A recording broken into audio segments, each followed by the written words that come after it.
Kitchen থেকে সবাইকে স্বাগতম। আপনারা কেমন আছেন? আশা করি ভগবানের কৃপায় সবাই ভালো আছেন। আজকে গণিতের জন্য হচ্ছে সিঙ্গারা। এই যে এখানে সিঙ্গারা সবজিটা বানিয়ে নিয়েছি। এখানে নারকেল ছোট ছোট করে ভেজে দিয়েছি, বাদাম ভেজে দিয়েছি, আর এখানে আলুর একটা সবজি করে নিয়েছি। একটু পাঁচফোড়ন দিয়ে খুব সুন্দরভাবে এই যে আলু সবজি।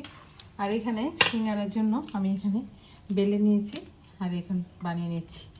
এই সিঙ্গারাটা আমার চ্যানেলে আরও দেওয়া আছে, চাইলে আপনারা পুরো ভিডিওটা দেখে নিতে পারেন। আর এই সিঙ্গারা বানানোটা একদমই ইজি, মানে যখন নাকি আমরা চাই ঘরে বানিয়ে ভগবানকে ভোগ লাগিয়ে প্রসাদ খাবো, সেটা আরও খুব সুন্দর টেস্টও হয় আর খুব স্বাস্থ্যসম্মত। মানে শাস্ত্রের নিয়ম আমাদের ভগবানকে যাই খাবো, নিজের হাতে যখন করে ভোগ লাগিয়ে প্রসাদ খাবো, তার স্বাদটাও বেড়ে যায় আর ভগবানও খুশি হয়। এর জন্য আমি প্রায় চেষ্টা করি সব সময় ঘরে সব কিছু বানিয়ে ভগবানকে ভোগ লাগিয়ে প্রসাদ পাওয়ার জন্য।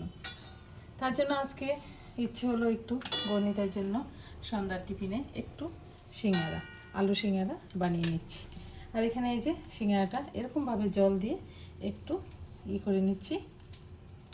এখানে আমার অলরেডি অনেকগুলি সিঙ্গারা হয়ে গেছে। আর এখানে কিছু বাজতে, এখানে একদম মানে সিঙ্গারা দেওয়ার নিয়ম হলো একদম ঠান্ডা তেলের মধ্যে। আমি এই ঠান্ডা তেলের মধ্যে দিয়েছিলাম, কিন্তু এখন সিঙ্গারাটা বেশি উঠেছে। এখন আমি এটাকে কড়া করে ভেজে নিচ্ছি। আর ঘরে বানানো সিঙ্গারা খাওয়ার টেস্টই আলাদা, ভগবানকে ভোগ লাগিয়ে যখন আমরা প্রসাদ পাই। এই যে এখন আস্তে আস্তে এটা ভালোভাবে ডিপ ফ্রাই করে নিচ্ছি। আজকে ভগবানের ভোগে রান্না সিঙ্গারা। তাহলে আপনারা কমেন্ট করে জানাবেন আপনারা কারা কারা সিঙ্গারা খেতে ভালোবাসেন আর কারা কারা ঘরে বানিয়ে ভগবানকে ভোগ লাগান।